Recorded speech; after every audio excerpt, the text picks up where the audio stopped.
There are too many rumors to ignore now. Deandre Ayton's name and the Indiana Pacers keep being connected. What do the Pacers want? What do the Suns want? What does Deandre Ayton want? How does the Brooklyn Nets play into all this? We'll break it all down today on a crossover Locked On Pacers and Locked On Suns podcast. You are Locked On Pacers, your daily Indiana Pacers podcast, part of the Locked On Podcast Network, your team every day.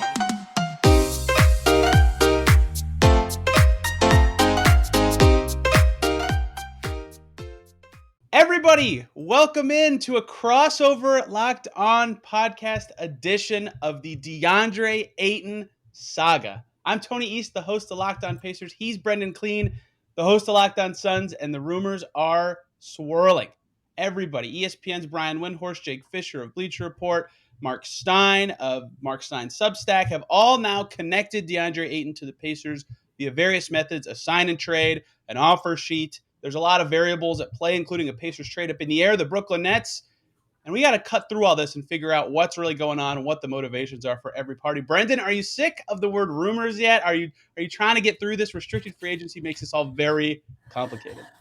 Restricted free agency combined with a trade offer or a trade request, rather, I would take it over the years and years, the summers that I had just counting down days to the draft while the Suns toiled in awfulness. But yes, it is getting pretty exhausting. I can't lie that I was pretty excited to just hear that Brogdon is about to take his physical. It seems like the Pacers are on the precipice of actually having cap space, and we can probably have some peace on this situation here soon. Hopefully, fingers crossed.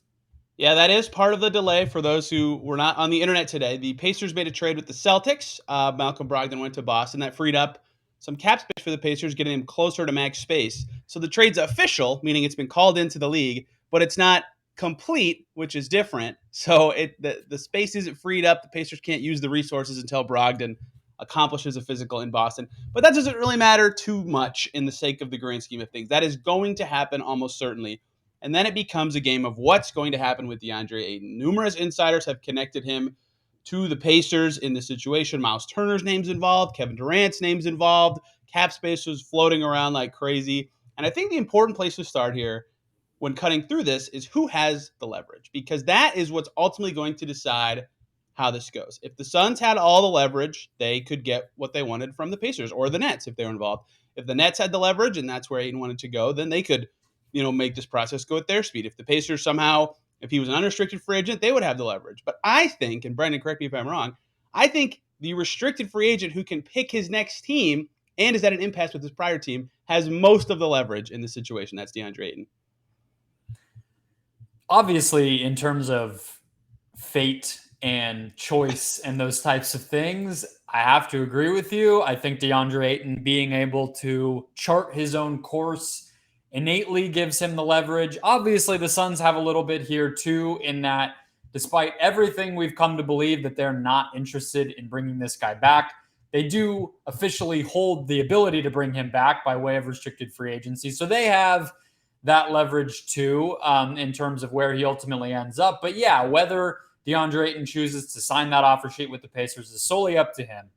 And I think, frankly, I don't know how much this plays into leverage. It might give him a little bit less in the grand scheme of things, but he doesn't have a lot of other options. And so I do think if this is real, if it is a full maximum offer, I think Deandre Ayton will probably take it, and he can force the Suns' hands on some of this KD stuff. He can force the Suns' hands if they want to try to desperately negotiate a sign and trade.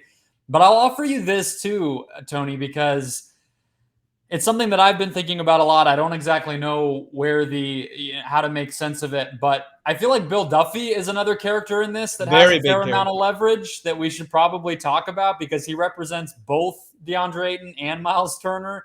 And it kind of feels like he's trying to do two things at once here. It feels like he's trying to get Deandre Ayton the max that he promised Deandre Ayton in all likelihood, while also trying to arrange a future for his other client, Miles Turner, that is desirable to Miles. So I can't help but wonder if that's part of why there's been a delay here, of both of those things needing to be satisfied, and only one of them maybe right now being satisfied, which is Ayton getting his money. Yeah, Bill Duffy, a big character here. It's interesting because he's probably the only one who knows like perfectly what every team wants. The Yeah, reason did you I get him? Can we get him on the show? Can he be the guest for segment 2? that would be quite dramatic and fascinating in this situation. Then suddenly we would have the leverage, Brendan, if you believe that. So the reason I pin more of it on Ayton is because of Kevin Durant, ironically. Like if he wanted to go to Brooklyn, he could drag this out forever, which would hold the Suns in a holding pattern, the Nets in a holding pattern. I guess Utah's kind of involved in this, but not really. The Pacers, who have 26 point something million of cap room if they wanted, like they'd all just be waiting for him to make a decision if he had interest in the Nets, right? So that's why I think he has the leverage, because he does have more than one option technically available to him. If he is intent on signing an offer sheet with the Pacers, that's where this discussion becomes to what it is this becoming a sign and trade? Do the Suns just match it because they don't want to lose him and they'll just deal with it in a year? Do they not want to match it and then they're just stuck? There's a lot of game of chicken that restricted free agency ends up being. And we can't even play the game yet because the Pacers don't have maximum cap space at this time, which is another hurdle to talk about. Is they have to trade someone like Goga Bitadze to clear the room, or Daniel Tice, or TJ McConnell, or something, if they even wanted to do that, right? And so the fact that that hasn't happened yet also suggests maybe this isn't like an imminent thing. But until we hear that, okay, maybe the net stuff is speeding up or the Pacers have cleared the space, for example, it either has to be a sign and trade, and then there's no one with leverage. They all have to communicate unless the Nets are involved, or we're just going to be waiting until the Pacers can clear max space. Yeah, let me ask you this then, because if all of this is predicated on the Pacers actually having the cap space to make an offer sheet, if that's where the threat is coming from, that's going to make the Suns act, or it's going to spur these KD talks along, or it's going to do this or that in terms of the domino effect, do the Pacers actually have players that they would want to get rid of to clear that cap space? Like, is that a legitimate threat of them cutting players or getting off of salary without getting a lot back just to do this? Is that a credible threat that the Suns should be afraid of? Or does that maybe explain why we've heard so much, in addition to the offer sheet possibility, of having the sign and trade possibility? Because that would allow them to keep everybody, Right. Still get Ayton, and then maybe you don't have to give a ton back because, again, Ayton and the Pacers are really in the driver's seat here. But you at least give something up to make the deal work, and then you get everything. You kind of have your cake and eat it too if you're the Pacers, rather than, I look at the bottom of the roster. I know that they've guaranteed some of these guys. They've made the decision to bring back some of these guys. It doesn't look like there's a lot of like flotsam out there. And I guess unless it's the guys that they got back from the Celtics. Yeah, it's really interesting because if he wants the max, they have to clear the space. But then if the Suns match, they dump somebody for nothing, right? So that another game of chicken. We got to title this episode "Games of Chicken." Will the Ayton sign with the Pacers? Because I'm going to name the names that I think make the most sense. These are not the only names that could be moved in theory.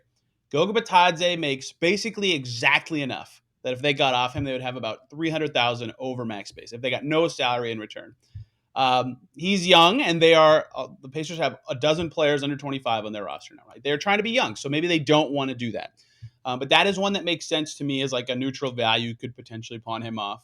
A Euro big man who's young and talented. Hey, what's Greg Popovich doing? Could they just make that call? And then the other one is Daniel Tice, who is 30 and would, if Ayton is involved, be the backup to Ayton and Isaiah Jackson, and as Suns fans know, except not really, Jalen Smith, because he was a totally different player after being traded. He wouldn't even play. So he's the other one, but he requires like a big trade exception. I think I wrote this down earlier today, 3 teams. 4 teams have a big enough trade exception, but one of them is Denver, who is like not going to pay the tax for Daniel Tice. So there's not that many options for him. But those are the 2 guys that maybe they could sniff around clearing the space to get Ayton. But then, right, like we just said, if they end up dumping one of these guys and it takes an asset to do it, and then the Suns match, they have now given stuff up for nothing in return. So they have to know the Suns' intentions, and they never can unless Bill Duffy is helping Ayton quite a bit. Yeah, we're back to Bill Duffy, and I think in that way, it's something where it actually can serve both of his clients well in this situation, that he is in both camps a little bit and can try to satisfy both. I guess what we're coming around on here, Tony, is that we're explaining why it's taking a little while, right? Yeah, I mean, I understand the Brogdon thing needed to become official, and whatever direction this goes, it's not going to be an easy decision, whether you're talking about cutting salary or doing the dare, the game of chicken, like you were saying, of signing it. Like, none of these things are easy decisions, but it's lasted a little bit longer than I think people really expected, at least to hear something. We haven't even heard the inklings of, okay, if it was a sign and trade, what would the deal look like? Is it a full max? If it's an offer sheet, we don't know any of these things. And I think this is explaining why is the pieces are sort of falling into place, but not perfectly. And I think that's why you're seeing this drag out, not to mention the Nets and the Lakers of all of it. The other factor, you mentioned Brogdon, that I think is actually a Pacers factor that's in the Suns' favor, relates to Malcolm Brogdon and his old restricted free agency and how the Pacers acquired him. And I would like to explain that because I think a lot of people who follow the Suns and not the Pacers don't really know that part of the story. But before we explain that, I just killed that tease. I got to tell you guys all about Built Bar, who are making the best tasting protein bars ever. They basically taste like candy bars, but they're protein bars, 100% covered in chocolate, soft, delicate, easy to chew, full of flavor protein bars. Their newest flavor is coconut brownie chunk. So it's got coconut flavor, brownie flavor, and it's got these puff marshmallow things in them. They're super, super good. You've got to try them. And what makes Built Bar awesome, besides that they're delicious, is they're good for you. Low calorie, low sugar, high protein, and all delicious. My favorite is the peanut butter brownie. Brendon, do you have a favorite flavor of Built Bar? I'm an old school guy. I like the double chocolate. I like the rich. I mean, they all taste great, but yeah, double chocolate. I got to go with it. All of them are made with collagen protein, which your body absorbs more effectively. So good for you, effective, efficient, all these basketball words that you've got to try. And if you want to try them yourself, they have a ton of flavors right on their website. Go to built.com and use the promo code LOCK15 when you check out. You'll get 15% off your order, and you can do it every time you check out. That promo code again is LOCKed15 for 15% off at built.com. Welcome back into Locked On Suns or Locked On Pacers. Thanks for making either of us your first listen every day. For your second listen, just switch shows. Just go to the other one. You'll hear a lot of similar topics with Deandre Ayton swirling the news this week. So here's a big factor in the Suns' favor to me, Brendon.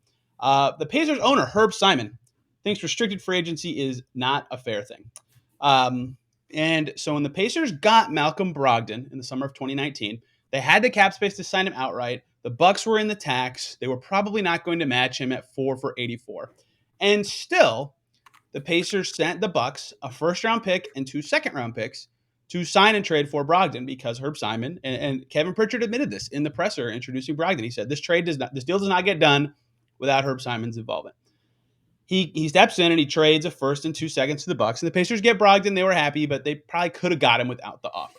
So that is something I think, unless Herb Simon has changed his ways, and that's possible. The Pacers are currently rebuilding for the first time in 3 decades. This is not an owner who likes to tear his team down.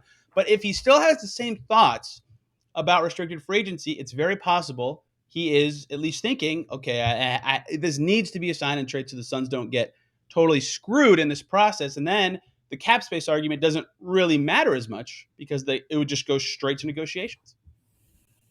Yeah, and I've been reminding my audience of that a little bit. I didn't, know it. Why did he not want to go that route? Was it the waiting game of the offer sheet and everything else, or is it just like I don't want to bully my comrades in Milwaukee? Exactly, the latter. I do not want to. I don't know his exact wording or thinking, but basically, as it was summarized by Windhorst when he reported it, and then the Pacers when they described it, is like they don't want it to be like an unfair thing to other ownership, basically.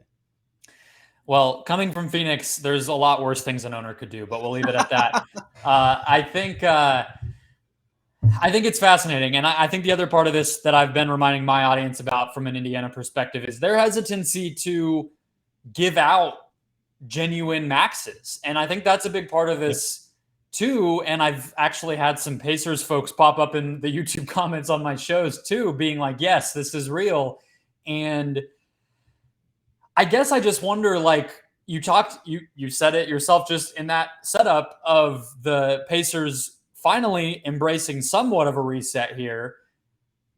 That's the part that I haven't been able to wrap my head around. The idea that they didn't give a max to Oladipo or to Sabonis, and yet they're going to give it to this guy who isn't humongously proven at a time when they're supposed to be sort of resetting their team. I mean, I understand he fits age-wise with their, younger core, Halliburton, Mathurin.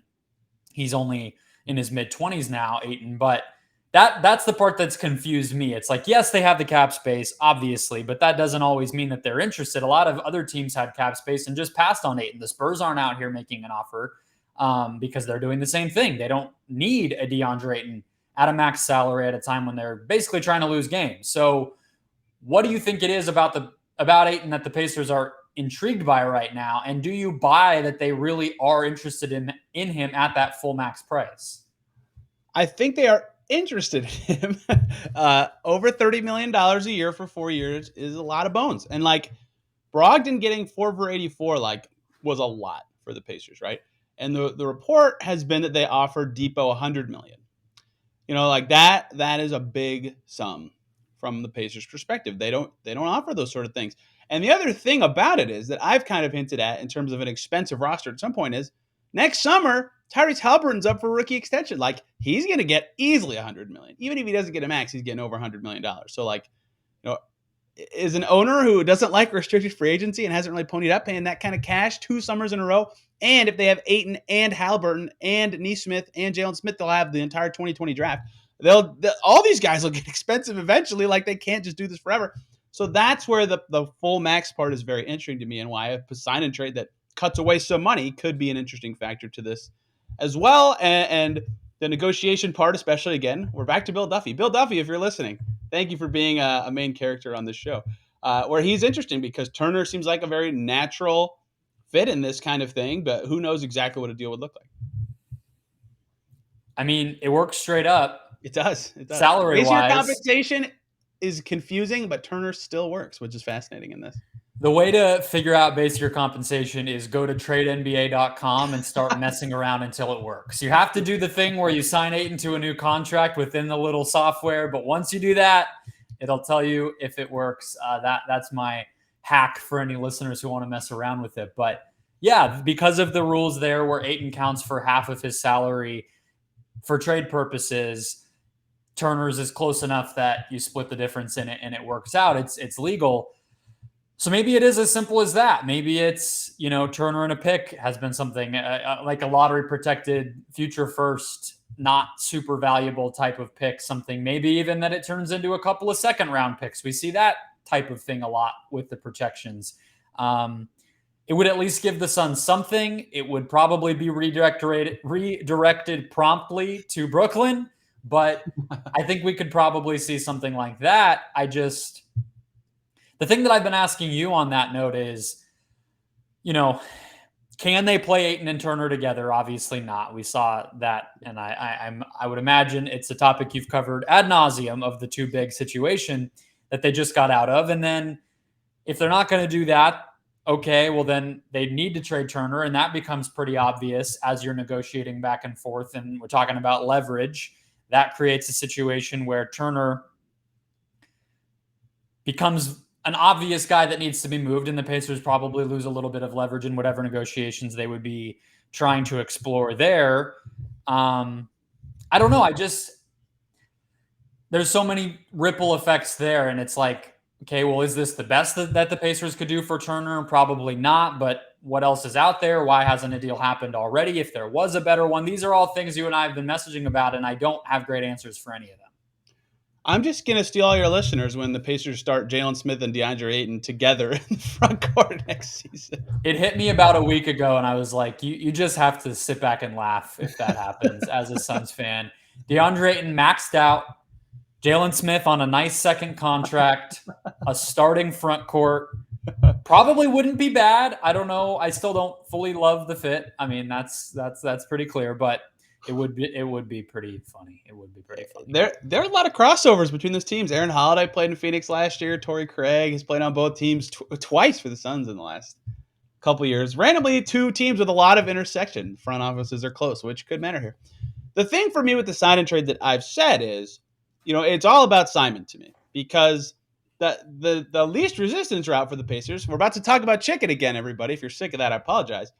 The path of least resistance for the Pacers is throw Goga to somebody and just sign him. And then why would you sign and trade, right? Why would you give up stuff? You could trade Turner separately and get value that way. But like you said, right, everybody's going to know at that point you're trying to deal him. It's like, remember when the Warriors had to dump Andrew Bogut to get KD in the summer of 2017? And the whole league knew, right? And Bogut was definitely a positive value guy at that point, but they just gave him to the Mavs.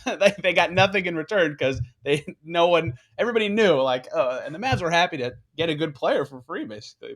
But that was a similar-ish, I suppose, a little more extreme, although ironically still involving Kevin Durant situation from a half decade ago. So that is another part of the chicken game. Are the Pacers wanting to do the cap space route and then having to trade Turner somewhere else, but then they risk not getting him, like we already talked about. So perhaps it is something like that. Turner with maybe a pick from the Celtics that can become official in mere hours, for example. And we know the Nets love Celtics picks, so perhaps that is the the easy route to make something like that, for example. And again, I would be hesitant as the Pacers to, like, if Ayton already says to the Suns, like, I'm signing a max with them and the Suns aren't matching, if I'm the Pacers, I'm like, I'm not including any picks. But again, the Suns could just match. So you have to find that medium. It's very hard because in the tier list of leverage, it's Ayton, Suns, Pacers. So that's why sign and trade negotiations will likely happen before offer sheet discussions, I think, even though I still think the Pacers' easiest route is clear space and then sign them. Brendon, how do the Nets fit into this? You know more about that perspective than I do because I don't have to deal with Kevin Durant trade talks on the Pacers front. I believe more and more at this point that the Nets genuinely are not interested in Deandre Ayton. They came out and said that or leaked it right away when KD requested a trade. And I didn't buy it. I thought it was posturing. It's saying, hey, the best player on the team that our guy just said he wants to be in, we don't want him. And that's pretty obvious. That seems like a smart thing to do if you're Sean Marks, the GM of the Nets. But the more time passes and the more we hear pretty concrete rumors of what's being offered or what could be offered or what's being talked about, and it doesn't include DeAndre Ayton, and then you add in that the Suns seem at least content to talk to Indiana about sign and trades and things like that instead of dealing with the Nets, I buy that the Nets just genuinely aren't interested in getting DeAndre Ayton at the price that he would come in at. We can quibble about if that's smart. I don't know. I think he doesn't fit with Ben Simmons, but I don't know if building around Ben Simmons is like plan A for them either. It's a little bit peculiar to me that they wouldn't want him, but I believe it at this point. So you start to get into tons of questions beyond that. Like I said previously, can what comes back from Indiana be part of what goes to Brooklyn? If you're the Suns, can you get Utah involved, which is something you mentioned? We heard a week ago or so that the Jazz had interest in Ayton, and it started to be, okay, well, is Donovan Mitchell going to become part of this? I think that may be the Suns' dream. I don't know how likely that is.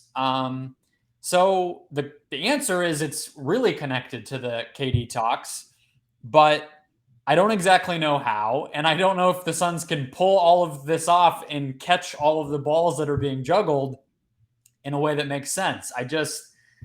I'm losing track of it. I'm going crazy, Tony, is the answer. I don't know how all of these things are ultimately going to play out together, but they obviously are interconnected. Yeah, the Nets being connected to a negotiation between the Pacers and Suns is interesting. And I think you nailed the first part. Like, they had every reason to say we have no interest in Ayton. And, Windhorst, the talk of the offseason with his finger thing, but he has said something last week, I think it was on Hoop Collective, that I thought was crucial when this Ayton stuff started.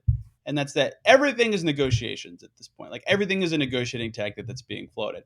And so maybe the Pacers' involvement is just that. Like, hey, Nets, let's go. Let's get some speed on this. And I don't think that's true. I think there's more to it than that. But, everything is a tactic at this point. And that's another part of why I think the Nets play into this is, like, the Nets are hoping that that Ayton and the Pacers come to a verbal agreement and no offer sheet is signed. Because then this can become a 3-team deal or more stuff can swap around that might be more appealing to them or allow the Suns to just move it into the KD stuff and not have to deal with, waiting 90 days to trade Turner, for example, or something like that. So they are definitely a factor because they're interested in what the Suns do, but they also are like, okay, he's a plus value player. maybe we can get in the shuffle here. So because of Kevin Durant, obviously, he's the reason that Ayton probably hasn't signed already anyway. But because of that in general, I think that there's another team with motivation, and I'm sure Bill Duffy knows that as well, that makes this an interesting game of, okay, do we want to actually put pen to paper or anything, or do we just want to agree and then work all that stuff out like we talked about with sign-in trades, for example, at a later date? Yeah, I'm not sure if Miles Turner is going to be the difference in a KD negotiation, mostly because it's an expiring contract. Yeah, I don't think he would be. So to me, it's the pick. If the Suns get a pick, I mapped a lot of this out ad nauseum on my show, so Suns listeners will be familiar. But it sounds like right now they are doing a pretty insulting dance of, can we get Kevin Durant while giving up neither of, well, they might give up DeAndre Ayton anyway, as we're talking about here, but without trading Ayton in the deal or Mikal Bridges in the deal, and just do picks and have the best player be Cam Johnson. Now, I am very dubious that is a realistic thing to do, but if you read the tea leaves coming out of Phoenix, that seems to be where they are right now, is not only Cam Johnson as the player centerpiece, but not even the full 4 picks and 3 swaps package that they can offer. Ryan Windhorst had that this week, that he said nobody is actually offering that full legally allowed package of picks that the CBA gives you the permission to send out. So if we assume, okay, eventually they're going to get to that full pick artillery that they're going to give out, could this Pacers pick be a 5th that they trade? And does that get them over the hump? Does that get them closer to their dream of only giving up Cam Johnson? If it's Cam Johnson, a bunch of salary, 5 picks and 3 swaps, is that still the best offer and Brooklyn eventually has to take it? Or could you maybe, if it is going to be Mikal Bridges, have the Pacers pick be one of maybe less than 4, that maybe if you give up 2 picks and 2 swaps and this Pacers pick is one of them, and that stems the bleeding from the Suns standpoint. There's all these constructions, but I think that pick is really where it goes. But I have a question for you. From the Pacers side of it, something I've been wondering about, there's a lot to get over emotionally between the Suns and DeAndre Ayton. I mean, everybody saw the outburst in Game 7 on both Monty and Ayton's side. There's been a long history of a lack of commitment to Ayton. But part of me's been wondering, and you mentioned it a little bit there, of if this was leaked or built up in a way that wasn't fully truthful. What if the Suns just are going to keep him anyway? After all of this, I wonder if that's a possibility. And I think it's especially a possibility if the Pacers do not give him the full max. I think that's the trump card. If the Pacers just put on the table 4 years, full max, starting at $30.5 million and going from there, I don't think the Suns match. But if it's anything less, I truly think that could still be on the table. What do you think? I agree. I mean, and he'd be, even if he is so pouty that he sits out a year, that's okay. You got a 25-year-old good player at 3 for 90 at that point. That's a tradable thing. So the Suns would probably be like, all right, we'll just keep it, or whatever his deal would be if he doesn't quite get full max. And yeah, a lot of these things, when teams actually try to pry a restricted free agent away, you hear 4-year max, 15% trade kicker, player option, we're going to delay the physical like crazy, all the crap that makes it so annoying to match and so painful. Like Alan Crabb got that. Alan Crabb got that because the Nets wanted to steal him from Portland so bad a few years ago. If you really want a restricted free agent, you can make it hell for the other team. And so, I mean, like you said, I don't know that the Suns would match a 4-year max. In fact, if they would, we wouldn't even be having this discussion, right? They would just have him back. But if the Pacers really want to do something damaging or make it a discussion, they would do something like that, which would be more painful for them. But again, then they maybe don't have to go the sign and trade route. What's more painful for them? How do they navigate this sort of thing? So in terms of what the Suns would match, and again, Bill Duffy, a key character here, I think the Pacers would probably know. And I think if you see something random in the next 2 days that says the Pacers have traded Daniel Tice to the Clippers or Goga Bitadze to the Spurs, you should probably go, oh my gosh, okay, sound the alarms. We're getting to the point where this could be happening, because then they'd have they wouldn't do that without a pretty good idea they'd get Ayton, but the Suns still hold the cards, and that's why that's fascinating. And that's what I mean about this thing dragging out. is we haven't seen that move, or we haven't seen the rumors of that move. And I've been saying this about the KD stuff too. It's like we haven't heard this week we finally got it. The Donovan Mitchell might be available stuff, or we haven't heard is Ben Simmons being shopped around, which would solve a lot of the Nets problems with all this rookie max extension stuff. So that's what's been so eerie about this whole situation, is that it just has felt like a complete standstill. None of those little moves, none of those little rumors have been going around. But can we end on predictions? What do you think happens here? Because it might happen like hours after we post this, so we might as well just get on the record with it. Yeah, it's felt, to your point about the reporting, it's just felt like so direct. You know what I mean? For something that should be complicated, like this is a former number one pick, but potentially signing a deal worth $130 million. That's very complicated, and all the reporting has been very direct. Pacers interest, offer sheet, like none of the other pieces that are involved, the Nets, all these other players we've talked about, have been talked about like at all. Like outside of the Pacers moving back Dwayne Washington's guarantee date, they've had like no hint of anything weird going on in their side. So the only thing I want to add to that I'm going to use to kind of go into my prediction is the Pacers would have max cap space right now as we speak, if they did not already sign Jalen Smith. They have to. They obviously know that. This is their jobs. And that's official, yes? He's official. He signed on July 6th in the Pacers facilities.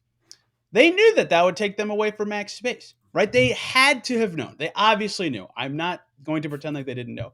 And that makes me think that that an outright signing seems like a little less likely, because if they had any idea that they could just sign him outright, why would they sign Jalen Smith immediately when they could just reorder those operations and still have a similar result and not be waiting at this point to dump something else?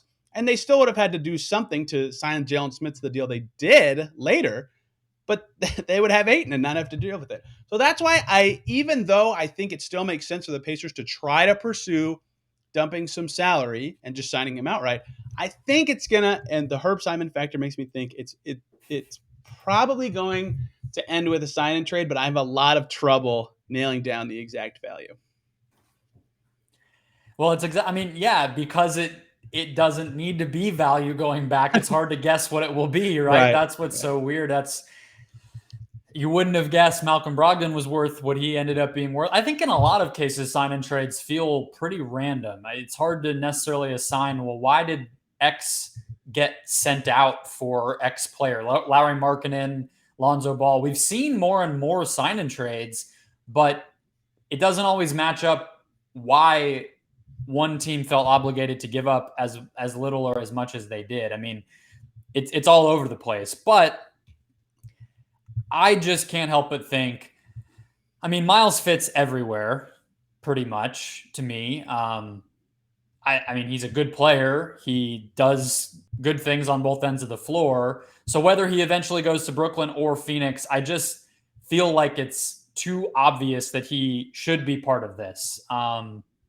Maybe that's wrong, but I just think this is the best opportunity for him. It's the best opportunity for Bill Duffy, his agent, to get him to a good place. It's probably the best chance for the Pacers. I do just think his already questionable market would just get depleted. We can quibble on that. But so I think it would be centered on Ayton for Turner. And yeah, I'm coming down on the end of it's going to be Turner and one of those weird picks that gets protected a million years into the future and then either becomes less protected over time or maybe eventually becomes a couple of second-round picks or something like that, and then that just gets sent to the Nets for Durant. That's kind of where I am. I don't buy that they're going to give up Duarte or any real talent. They don't need to do any of that. That would be crazy to me. But a pick that's not very valuable, a long way in the future, that seems like enough to get the job done. That's my best guess. But again, it's been so hard to read all this. It wouldn't be the NBA or a big trade without it being like, okay, if it's 1 through 12, it goes to the Celtics. If it's 12 through 20, it goes the to Zach Lowe tweet 10 minutes afterward where it's like, hey, here's a big wall of text. Read up. This is what's going on. Here's the protection. And I love that stuff, so I'm glad he gets it. But it's always like, wow, okay, they were really negotiating this. So there are a lot of Pacers. Like, I still think, as I've said on my own show, I think the smartest thing the Pacers would do is clear the salary and just sign him. And if it gets matched, whatever. Tyson Gogo aren't like so valuable to me that you'd really be mad at yourself, although you'd be a little disappointed. But the most likely outcome, given the Jalen Smith timing, given the ownership factor, given the Nets factor, given that Ayton is the guy with the leverage, does sort of seem like it could be headed to a sign and trade. Do you have anything else to add, or have we, in 35 minutes, my goodness, covered everything on the Ayton saga? No, this was fun. I'll just lastly say I think it's hilarious if Jalen Smith gets in the way of all of this. It would just be poetic justice. I don't even know in what direction it would be poetic justice or what it would really be telling us about the galaxy, but it would be saying something, and it would be hilarious to me. What it's telling me is Devin Booker's next team will be Indiana. That's what I'm hearing, right? Oh, okay. Sure. Yeah. Had to yeah. sneak it in at the end. Everybody, whatever show you're descending on us from, thank you a ton for listening. As soon as anything happens in this saga, of course, both of our shows will be covering it. But in the meantime, I've on the Pacers side, I think I've covered every angle possible. So I'm going to be continuing to talk about Summer League and other moves outside of Ayton for the foreseeable future. What you got coming on Locked On Suns, Brendon? Just charting the course of all of these tea leaves. I've gotten really good. I have a microscope. I have a bunch of magnifying glasses. There's just tea strewn everywhere. There's boiling water on all 4 pots of my stove, and it's just a matter of figuring out what they all mean at this point. My goodness. Follow along for I'm Charlie Day in the gift that everybody throws out there. It's just it's our never-ending circus here in Phoenix, but it should be solved soon. So yes, tune in. I've been getting into chess recently, and so instead of paying attention to this stuff, I just play chess now. So you can read the tea leaves for me. I'll be stalemating 700 rank computer players because I just learned how to play, and I'm terrible at chess. Everybody, thank you for listening. We'll be back tomorrow. Till then, have a good one.